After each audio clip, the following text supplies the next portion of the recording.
melanjutkan kajiannya. Jazakallah khair.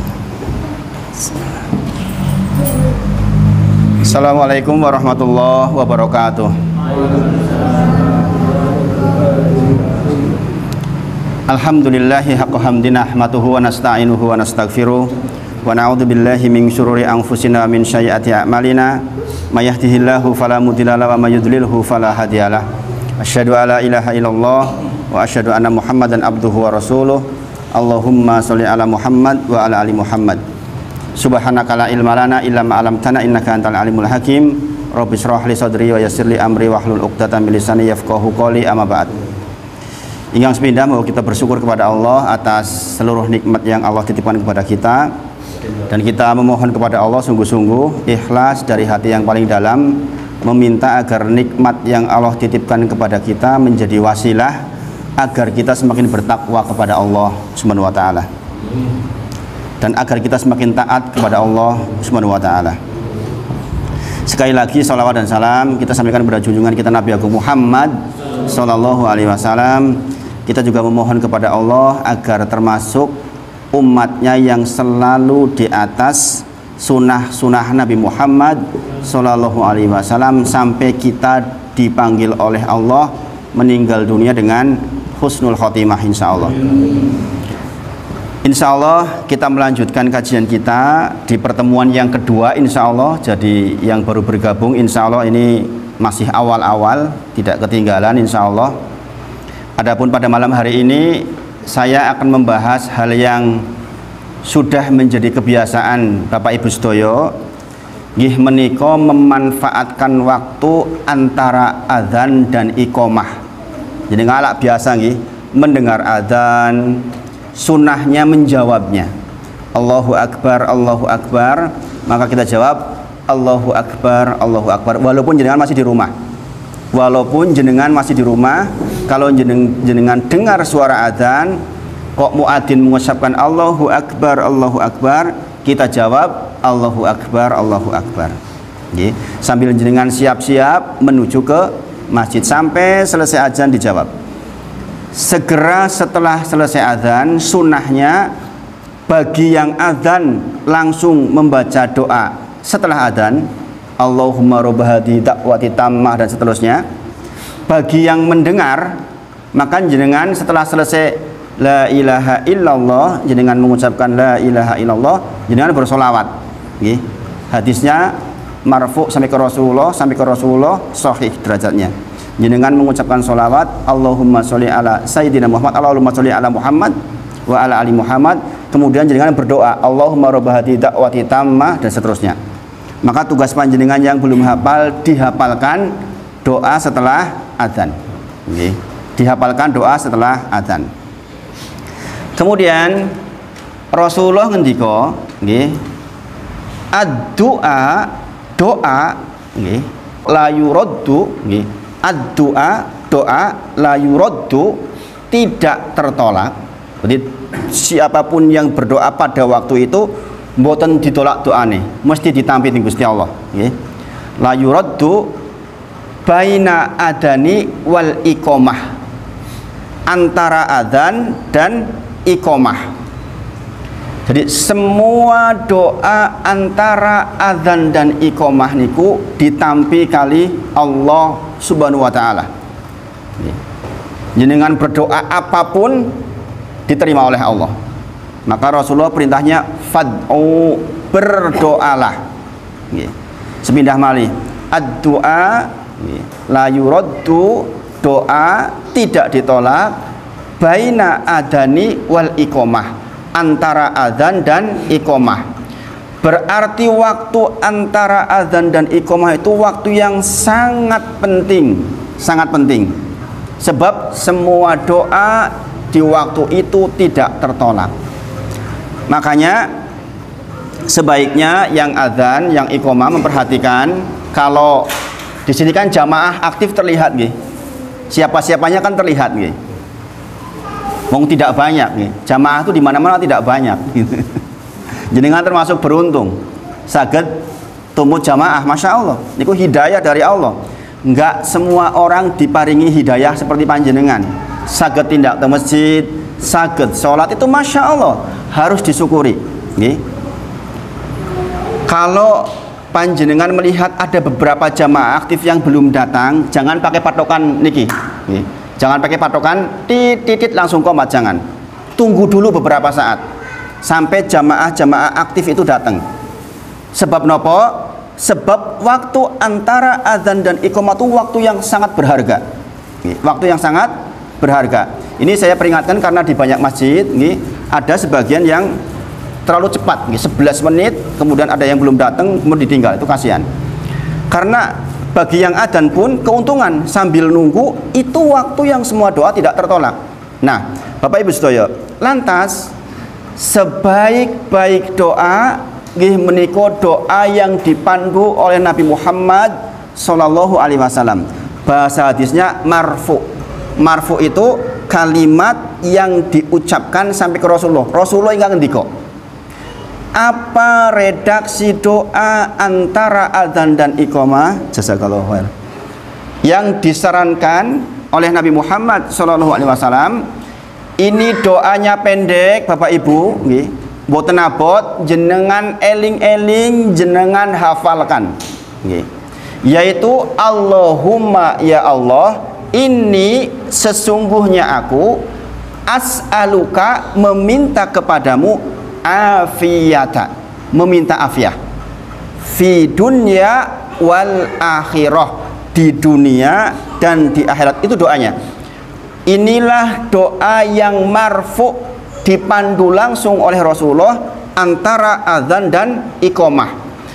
Jenengan antara azan dan iqamah boleh berdoa apa saja. Boleh untuk doa anak yang soleh, suami yang baik, bisnis yang lancar, punya tetangga yang baik, boleh semuanya. Tapi jangan ditinggal doa Allahumma ini as'aluka afiyata fi dunya wal akhirah. Nggih. Coba sareng-sareng nggih. Allahumma inni as'aluka afiyata fi dunya wal akhirah. Nanti dihafalkan, pendek banget nggih. Maka nanti setelah adzan Isya jenengan, setelah adzan jenengan mendengar, kemudian dijawab, kemudian jenengan berdoa setelah adzan, angkat tangan Allahumma inni as'aluka afiyata fid dunya wal akhirah. Jangan ketinggalan. Nah, Bapak Ibu sedaya, pertanyaannya, mengapa Rasulullah mengajarkan doa antara adzan dan iqamah itu kok sependek itu? Katanya tidak tertolak. Kenapa pendek banget begitu? Ketahuilah Bapak Ibu sedaya, ada sebuah redaksi hadis yang panjang.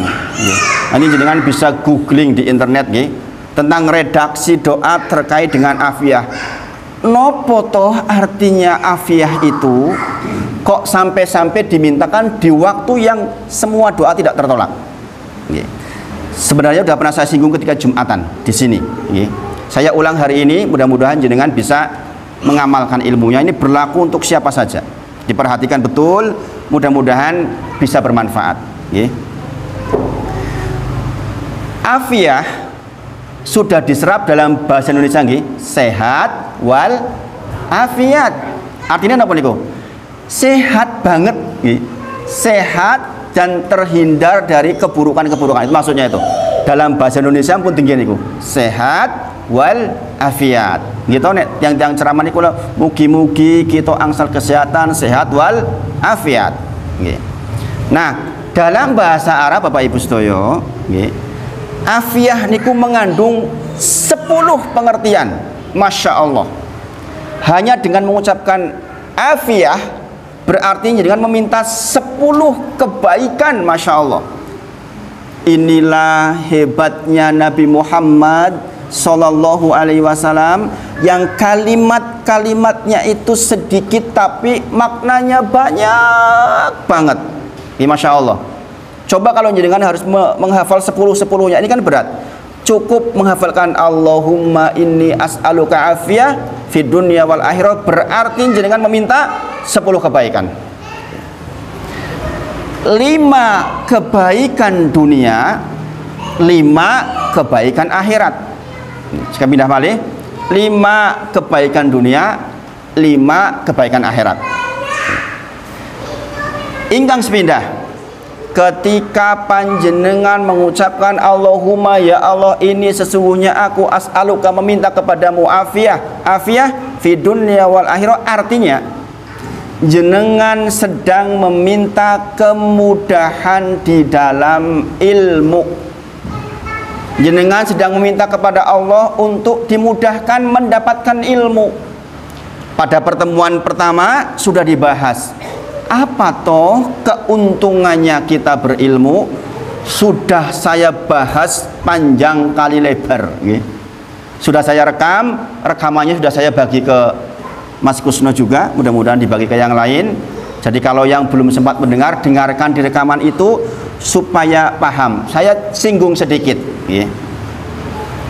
Rasulullah ngendika, Bapak Ibu sedaya, man sing sinten kemawon yuridillahu bihi khairon, Allah kehendaki kebaikan untuk yang bersangkutan, maka yang Allah pertama kali lakukan untuk orang itu yufaqihu fiddin, orang itu akan diberi ilmu agami, dimudahkan sinau agami, dimudahkan ngaji lingguh buatan gampang kesel, Bapak Ibu sedaya. Kadang-kadang dia ngajikan kelas 1 kapan rampungnya gitu kan. Ketika jenengan mendapatkan afiyah, jenengan akan dibuat tentrem duduk. Dan Bapak Ibu sedaya, saya sampaikan sepindah malih,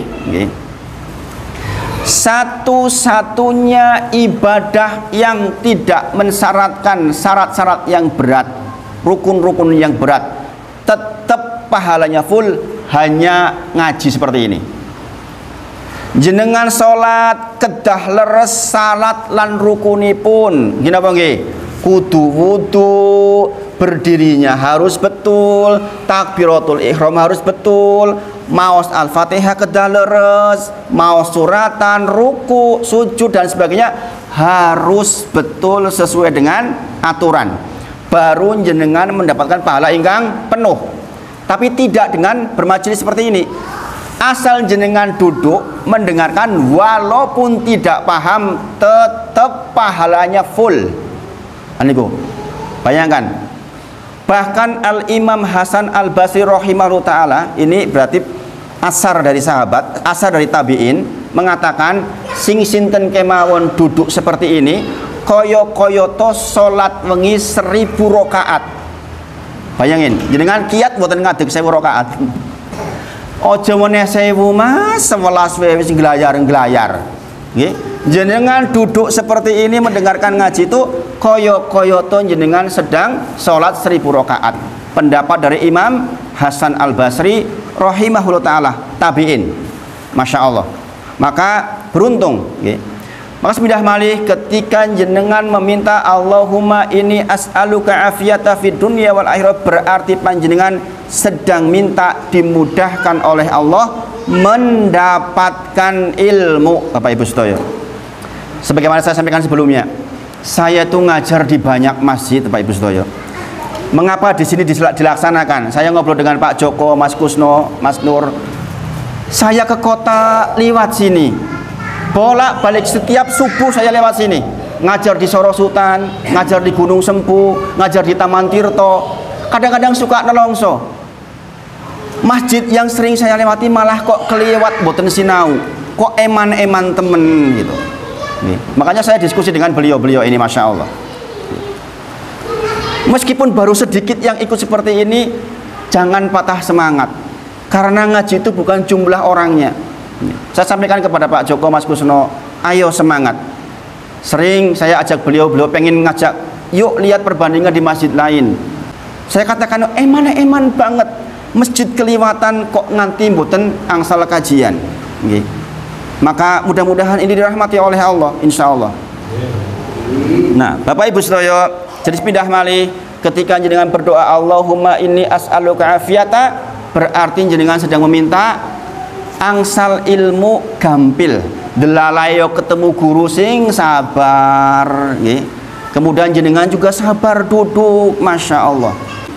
Maka panjenengan yang sudah dihadirkan seperti ini, manfaatkan berarti jenengan sudah dimudahkan di dalam ilmu, insya Allah. Yang nomor 2, seseorang yang berdoa, Allahumma ya Allah, ini sesungguhnya aku as'aluka, meminta kepadamu afiyah fi dunya wal akhirah, artinya jenengan sedang meminta kepada Allah untuk dimudahkan di dalam ibadah. Ingat-ingat Bapak Ibu sedaya, surah Az-Zariyat surah ke-51 ayat ke-56, Allah sabdo pangandika, wa ma khalaqatul jinna wal insa illa liya'budun. Tidaklah diciptakan jin lan panjenengan sedaya manusia kecuali memang hanya untuk liya'buduni, untuk beribadah kepadaku, kata Allah.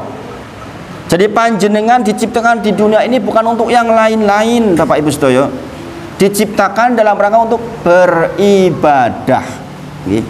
Maka seseorang yang meminta afiyah, meminta dimudahkan di dalam ibadah. Contoh, ibadah mahdoh, ibadah warni-warni.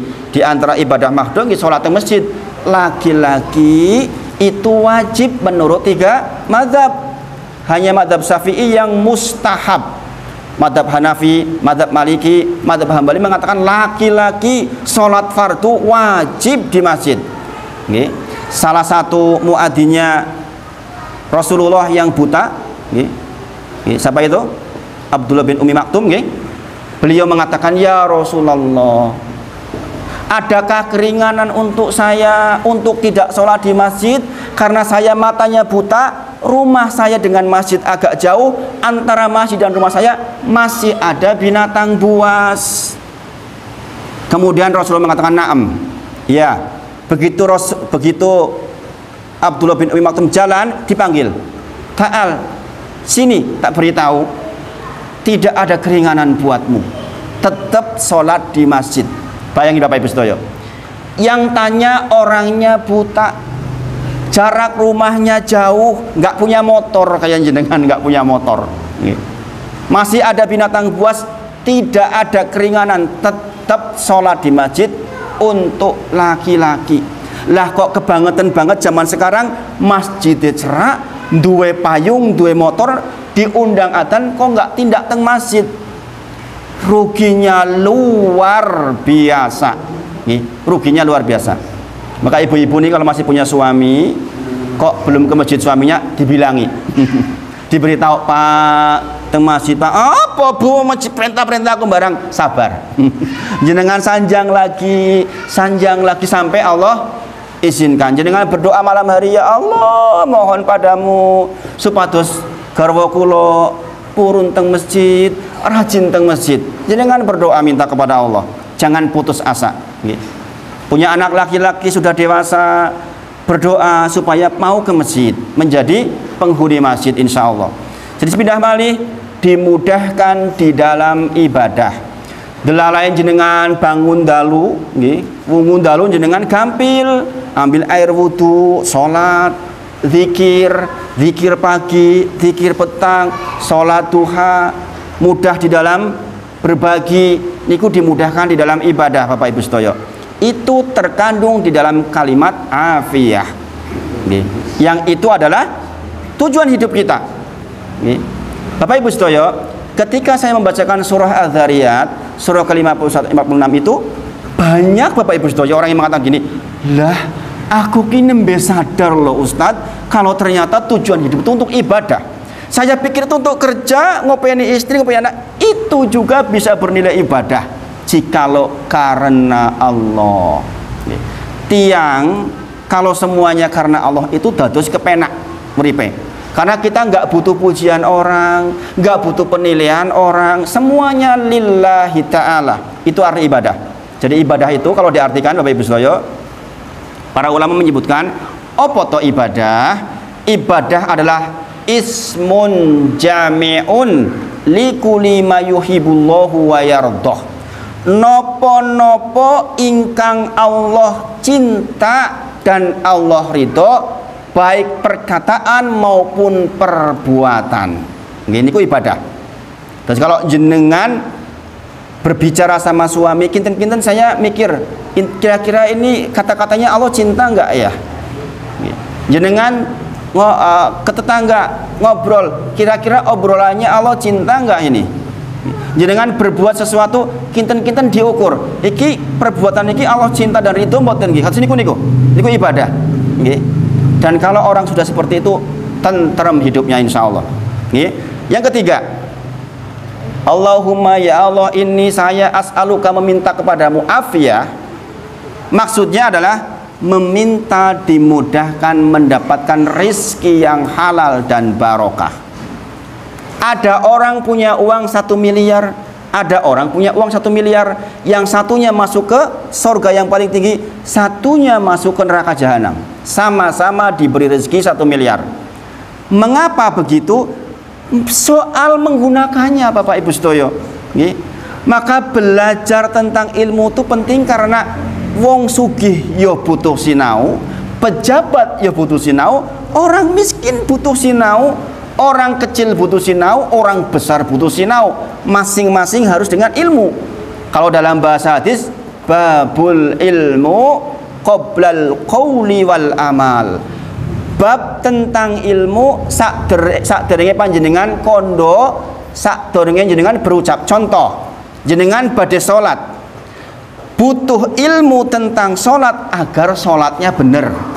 Jenengan badhe zakat, butuh ilmu tentang zakat agar zakatnya diterima oleh Allah. Jenengan tahu nggih, di antara syarat diterimanya amal adalah napa? 2. Yang pertama ikhlas karena Allah, yang kedua mutabaah sesuai dengan contoh Nabi Muhammad SAW. Kalau keluar dari 2 ini maka amal nggak diterima. Contoh, sholat apik banget, ikhlas karena Allah, ora pengen dinilai wong. Sholat subuh 4 rakaat, diterima mboten? Enggak diterima. Tabi'in bertanya pada tabi'in. Ada orang bertanya, saya masuk neraka gara-gara sholat? Bukan. Bukan gara-gara sholat engkau diancam neraka, tapi sebab engkau menyelisihi Nabi Muhammad. Nabi Muhammad perintahnya 2, lah kok kowe gawe 4. Maka engkau dihukum karena engkau menyelisihi Nabi Muhammad sallallahu alaihi wasallam. Subhanallah.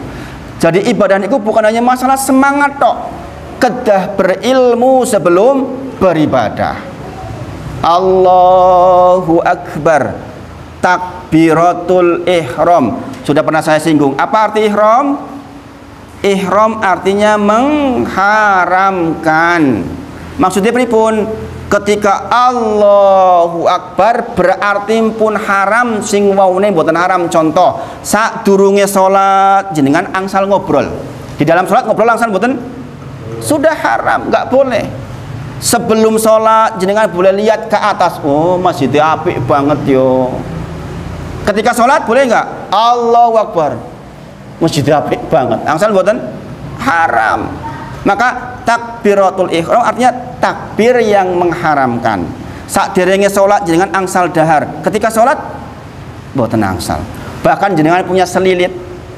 Selilit tahu nggih selilit? Sisa makanan. Kemudian di dalam sholat Allahu Akbar ditokke, kemudian dimasukkan lagi ditelan, batal mboten? Batal. Berarti kita harus berilmu sebelum sholat.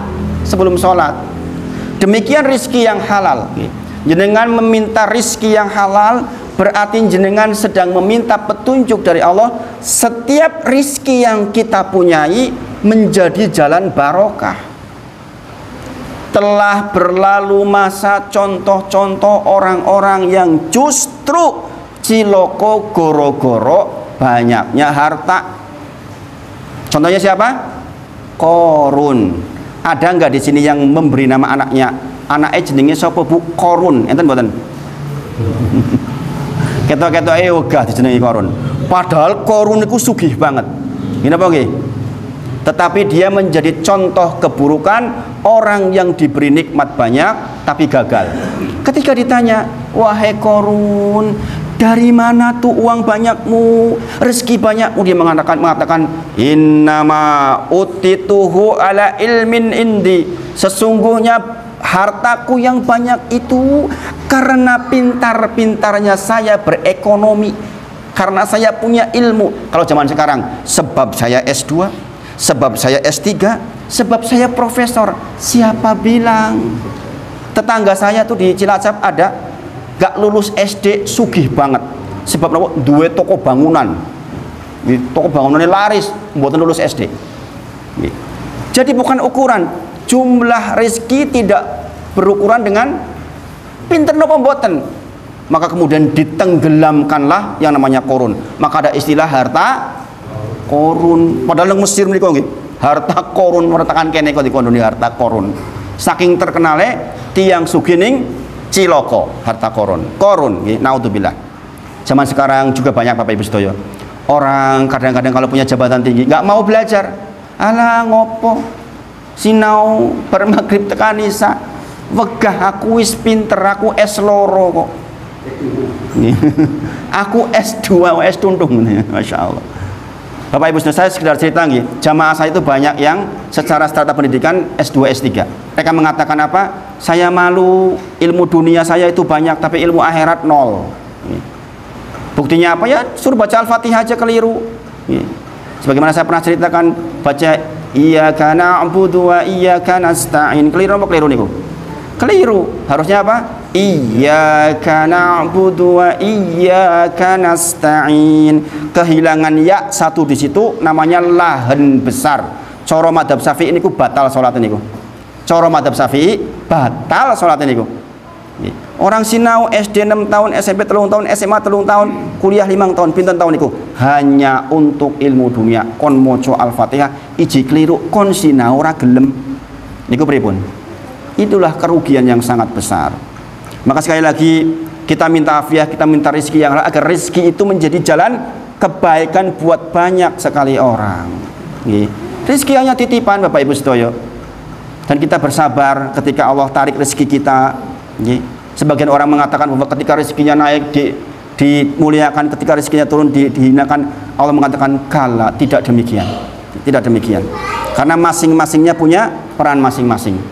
Kemudian yang keempat, Allahumma inni as'aluka afiyata fid dunya wal akhirah. Artinya Bapak Ibu sedaya, jenengan sedang minta kepada Allah raos sabar di dalam penderitaan. Raos sabar di dalam penderitaan. Bapak Ibu sedaya, kalau jenengan lihat ayat Al-Quran banyak yang menerangkan bahwa kenyataan hidup tidak selalu sesuai dengan cita-cita. Dulu waktu masih muda, cita-citanya bojoku sing ayu, sing sugi, sing jebul entuk ora pati ganteng yo apa ora sugi sisan, galaan sisan. Waduh. Repot nih. Yes. Macam-macam nggih. Kadang-kadang begitu. Sudah berumah tangga kebetulan baik, ekonomi baik, delalai, ada gangguan, anaknya nakalnya luar biasa. Saya punya jamaah yang masya Allah beliau pejabat. Pejabat nomor 2 ini, berarti pejabat penting. Suaminya juga pejabat.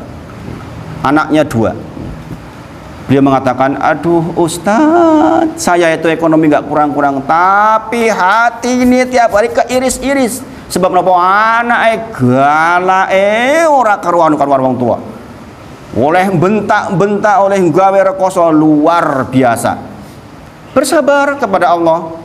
Ujian orang macam-macam, sebagian kurang ekonomi, sebagian dan ada yang jamaah saya mengatakan, Ustadz, saya sudah sampai pensiun sukses alhamdulillah. Istri saya sampai pensiun sukses alhamdulillah.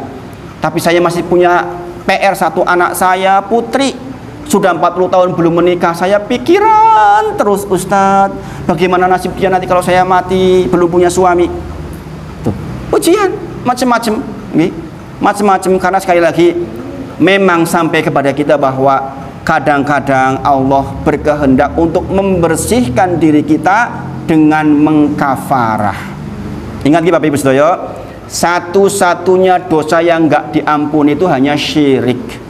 Selain syirik itu diampuni, bisa diampuni kalau jenengan bertobat. Tapi kalau jenengan meninggal kok urung sempat bertobat, jenengan bawa atau belum meninggal dan jenengan belum bertobat, biasanya kalau Allah baik sama jenengan dikafarah namanya. Dosa itu dikafarah, dibersihkan.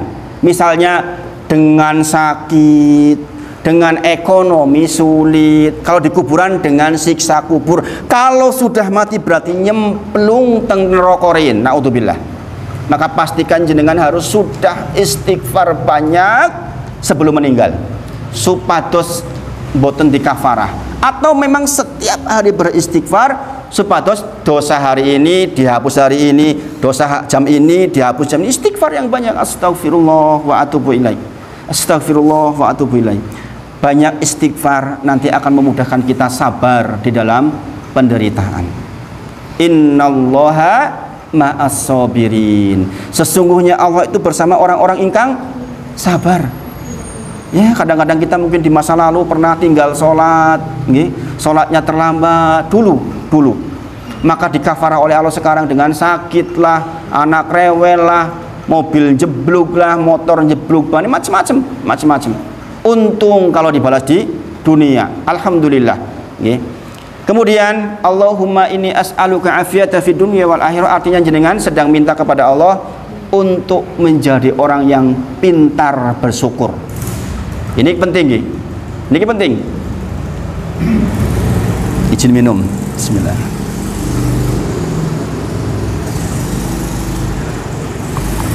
Kalau bisa bersyukur, insya Allah banyak orang yang sakit. Tapi pinter bersyukur itu sedikit. Seseorang anaknya diterima jadi polisi, sujud syukur sebab kelingan rumongso dikei nikmat sama Allah. Gini apa nggih? Bojone umroh seperti Pak Kusno kemarin, bersyukur, alhamdulillah ya Allah, istri dapat fasilitas umroh, masya Allah, sujud syukur sebab ingat mendapatkan nikmat. Yang dimaksud afiah adalah kita itu bersyukur kepada hal-hal yang kecil-kecil yang orang lain kadang-kadang nggak mensyukuri. Contoh pagi-pagi teksi saged ningali, bangun tidur bilang alhamdulillah ya Allah masih bisa melihat. Kadang-kadang kita lupa, dipikirnya itu tugas Allah untuk kita. Saya yang sering merasakan sakit, merasakan kalau pagi-pagi bangun kok awake seger niku, ya Allah itu nikmat luar biasa. Ya Allah, perut saya kok enggak sebah, alhamdulillah, alhamdulillah. Coba kalau Allah ambil nikmat itu panjenengan, tiba-tiba bangun tidur melek, mboten saged ningali pripun raose. Cobi mawon jenengan tangi tutup teng kamar mandi saged mboten, walah geramaan ora karu-karuan. Gini apa nggih? Itu nikmat yang seharusnya kita syukuri setiap waktu. Maka Ibrahim alaihissalam menjadi orang yang akan masuk surga tanpa hisab, tanpa azab, sebab beliau alaihissalam punya sifat bersyukur kepada hal-hal kecil yang umumnya orang lain tidak mensyukurinya. Banyak tentu saja di dalam diri kita tuh aja banyak banget tuh. Lihat anak main agak jauh, pulang ke rumah selamat, alhamdulillah anakku bali. Coba nih anak ora bali jenengan koyo apa rasane? Gini apa nggih? Kadang-kadang anak kita pulang ya wis bali, ya patutnya ya bali. Patutnya bagaimana kalau Allah mau di tengah jalan ditabrak motor selesai? Gini apa nggih? Itu bersyukur kepada hal-hal yang kadang-kadang saya begitu. Melihat Fatimah habis ngaji di TPQ pulang, alhamdulillah. Pulang masih sehat, alhamdulillah. Masya Allah. Ini kita minta afiatnya, minta dibuat oleh Allah, dikasih inspirasi di sini agar bisa mensyukuri hal-hal kecil. Dan kadang-kadang Bapak Ibu Sedoyo, untuk kita bisa mensyukuri yang kayak gitu tuh, memang kadang-kadang Allah takdirkan ke kita hal-hal yang sulit dulu. Sebab kebanyakan orang itu bisa mensyukuri nikmat setelah diambil nikmatnya. Gini apa nggih? Bareng motone loro nembe, aduh jebul penak nek awake apa mripate mboten sakit. Gini apa nggih? Makanya kadang-kadang Allah paksa dengan susah dulu. Saya merasakan betul Bapak Ibu yang namanya kesusahan. Yang dengan itu saya jadi lembut hatinya, ya Allah, iya ya. Dulu saya nggak bersyukur kepada hal-hal seperti ini. Yang baik adalah jangan sampai Allah cabut nikmat itu, jadi sudah bersyukur duluan. Kalau sudah seperti itu, insya Allah lebih nikmat. Kemudian yang berikutnya, ini jamnya keliru nggih. Yang betul itu nggih. 15 menit lagi insya Allah. Kemudian itu 5 yang di dunia. Sekarang 5 yang di akhirat. Allahumma ini ya Allah, sesungguhnya aku as'aluka, meminta kepadamu afiah di dunia dan di akhirat. Maksudnya adalah yang pertama untuk di akhirat. Sebenarnya ini proses menuju akhirat, yaitu jenengan sedang meminta kedatangan malakul maut dengan kasih sayang dan kelembutan. Bapak Ibu sedaya, setiap kita akan didatangi malakul maut. Kita nggak tahu kapan. Kita nggak bisa menjamin minggu depan, tahun depan, kita nggak tahu. Tetangga saya Pak Baryadi barusan meninggal, rahimahullah ta'ala, umur 58 tahun. Tetapi Rasulullah sudah kasih erang-erangan, a'maru ummati ma baina sitin ila sab'in. Umur umatku antara 60 sampai 70 saja. Wa aqalluhum ma yajuzu dzalik, sedikit yang dilebihkan dari angka itu. Sithik sing 70 lewat niku sithik.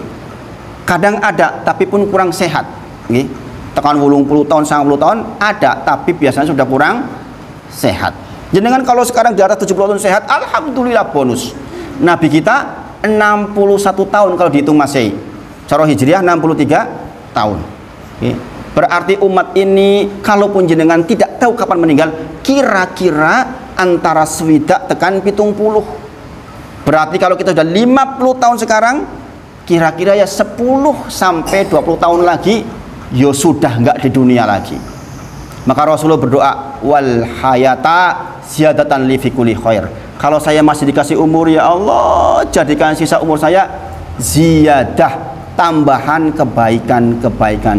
Dan kebaikan itu Bapak Ibu sedaya diperoleh dari belajar, dari ngaji. Nek jenengan mboten ngaji lah pripun akan berkebaikan, ya mung koyo ngono wae. Nggih. Sholatnya cuma kayak gitu aja, nggak meningkat.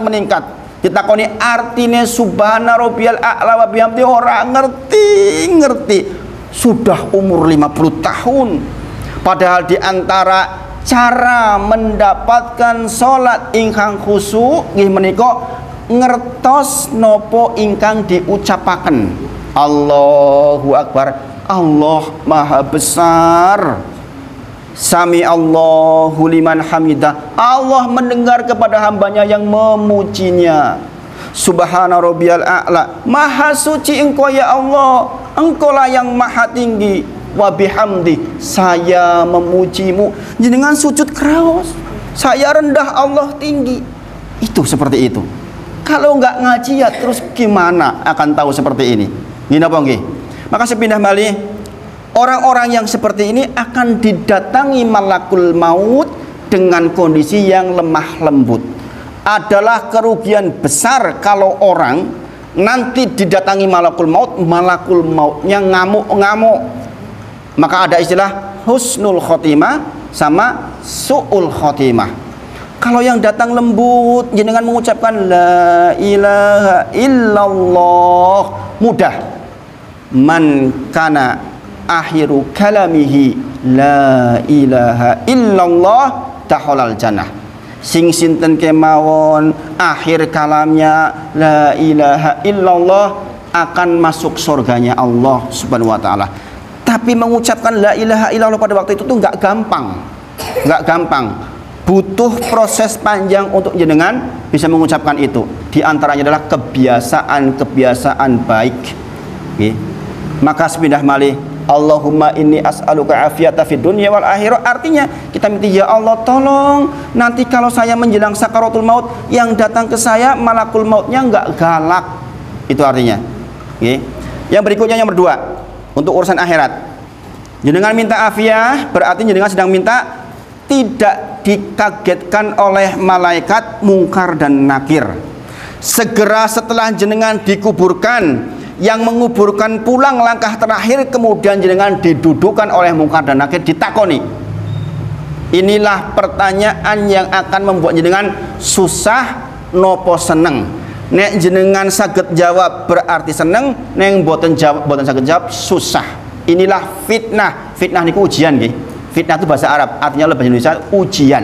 Kalau jenengan kata fitnah itu bukan fitnah yang bahasa Indonesia nggih. Oh, kowe fitnah kayak senengane fitnah, bukan. Fitnah artinya ujian. Ujian pertama penduduk kubur pertama, man rabbuka, ditakoni siapa Tuhanmu. Kita menjawab Rabbi Allah, Tuhan saya adalah Allah. Kemudian madinuka, opo agamamu, dinil Islam. Kemudian man nabiyuka, sopo nabimu Muhammad sallallahu alaihi wasallam. Bapak Ibu sedaya, itu pertanyaan yang tiga itu nggak bisa dijawab dengan hafalan. Allah menyebutkan di dalam surah Ibrahim ayat ke-27, yusabitullahu ladina amanu bil qauli sabit fil hayati dunya wa fil akhirah. Allah akan kokohkan orang-orang yang amanu, orang-orang yang beriman. Sing saged jawab di situ niku tiang ingkang beriman. Tiang beriman paham nggih? Tiang ingkang percados. Nggih. Tiang ingkang percaya kepada Allah dan nabinya. Percaya itu artinya apa? Ya menjalankan perintah-perintahnya. Suruh sholat di masjid, berangkat. Itu beriman artinya. Tidak ada iman kecuali didahului ilmu dulu. Makanya kayak sepindah malih, ketika Allah berkehendak kebaikan buat seorang hamba, yang dilakukan oleh Allah pertama kali mereka memahamkan soal agami. Sebab yang beriman itu hanya bisa dilakukan oleh orang yang berilmu. Contoh, jenengan purun tindak teng masjid niki sebab ada ilmu. Oh, ke masjid itu berpahala. Coba kalau jenengan nggak ada ilmunya kayak gitu, ngapain mering masjid? Gini apa nggih? Karena ada ilmunya. Dan Allah menjanjikan siapapun yang beriman boten usah kudu ngapal kan jenengan, maka akan dikokohkan bil qauli sabit, dengan kalimat yang kokoh, mudah. Ketika mau menjelang meninggal kita mengucapkan la ilaha illallah, ditakoni man rabbuka, Rabbi Allah, langsung saged jawab. Tiang-tiang non muslim Bapak Ibu sedaya, tiang-tiang Kristen, tiang-tiang Buddha dan sebagainya juga ditanya man rabbuka, boten saged jawab. Padahal di dunia mereka hafal. Gini bang, tetangga jenengan yang mohon maaf non muslim takoni Gusti Allah apa? Tuhane wong Islam sapa? Allah tahu. Gini bang, wong ada orang Islam meninggal dia juga mengucapkan inna lillahi wa inna ilaihi rajiun. Gini bang, niku non muslim loh niku. Gini bang, kalau ada apa-apa astagfirullah, astagfirullah. Tapi kira wong Islam jebul wong Kristen. Nabi ne wong Islam sapa? Nabi ne wong Islam Muhammad. Mereka tahu, apal. Tapi nanti begitu didudukan oleh mungkar dan nakir, gelagapan, boten saged jawab. Nggih. Jawabannya hanya ha la adri, ha la adri, ha orang ngerti, ha orang ngerti, begitu. Nggih. Kata Rasulullah, fitnah inilah pertama terminal menuju ke akhirat. Sing sinten kemawon berhasil di ujian pertama itu, selanjutnya akan mudah sampai ke surganya Allah Subhanahu wa taala. Yang ketiga, terkait dengan akhirat. Minta afiyah berarti jenengan sedang meminta aman dari segala macam rasa takut. Bapak Ibu sedaya, asalnya sakaratul maut, jenengan nanti kalau mau meninggal rasa takut luar biasa. Jenengan masih hidup nih, ketika mau meninggal bisa melihat datangnya malaikat sejauh mata memandang, rubung malaikat. Kalau orang beriman, malaikatnya baik-baik sambil menunggu kain kafan dari surga atau neraka. Jadi kan masih bisa melihat. Makanya kalau orang meninggal begini, makanya suka ditutup gini kan? Karena mata masih mengikuti prosesnya, Bapak Ibu sedaya. Masih mengikuti prosesnya. Maka kewajiban kita kaum muslimin nutup ke. Karena kebanyakan mengikuti, cerot, gitu, diambil, pergi, dibawa ke kain kafan dari surga atau dari neraka, tergantung orang ini orang baik apa orang tidak baik. Okay. Maka ketika minta afian, jenengan minta diamankan dari rasa takut. Nanti kita ngaji berikutnya akan bahas tentang bab ini. Okay. Bagaimana kondisi orang yang menjelang meninggal dunia, insya Allah kita bahas. Okay. Makanya ngaji rutin, jenengan minta istiqomah kepada Allah. Orang mudeng wewis pahalanya full. Okay. Coba sampai sejauh ini penting boten ngaji. Bapak Ibu sedaya, penting nggih, sing boten ngaji rugine pol-polan. Niki gurune ngatus kemringkat niki. Jenengan katun miringaken to? Nggih, masyaallah. Masyaallah nggih. Insyaallah ikhlas, mudah-mudahan karena Allah. Yang keempat, nggih, Seseorang minta afiat terkait akhirat artinya dihilangkan kejelekan dan diterima kebaikan. Ini penting.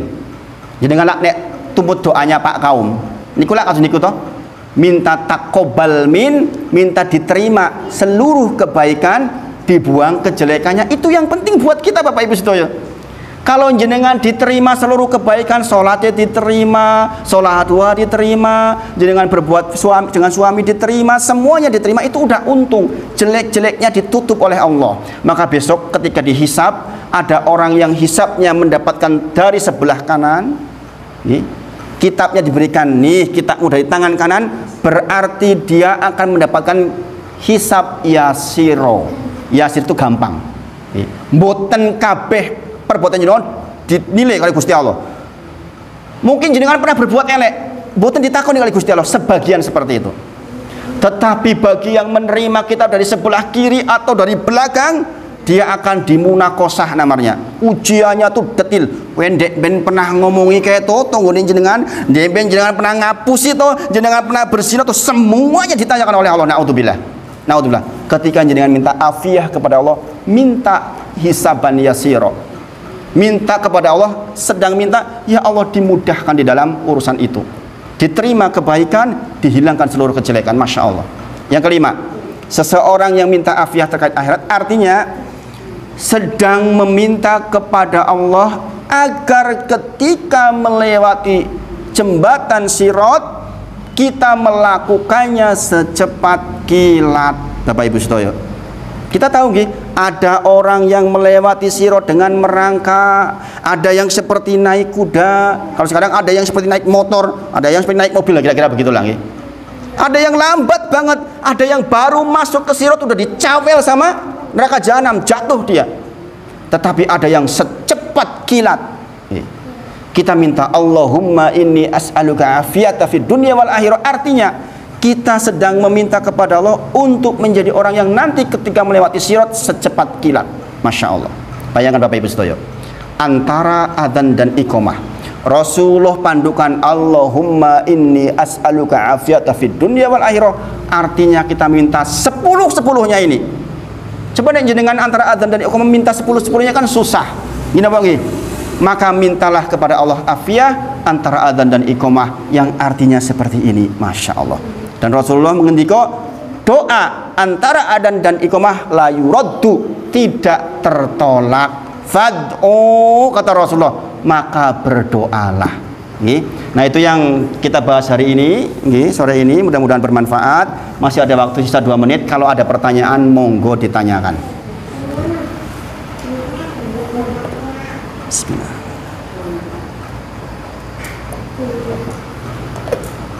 Enggak tanya karena paham atau karena bingung? Ya mungkin itu dulu nggih. Nanti kalau ada pertanyaan minggu depan kita bahas lagi. Insyaallah kita tutup dengan kafaratul majlis. Subhanakallahumma wa bihamdika asyhadu alla ilaha illa anta astaghfiruka wa atubu ilaik. Wa akhiru da'wana alhamdulillahirabbil alamin. Assalamualaikum warahmatullahi wabarakatuh.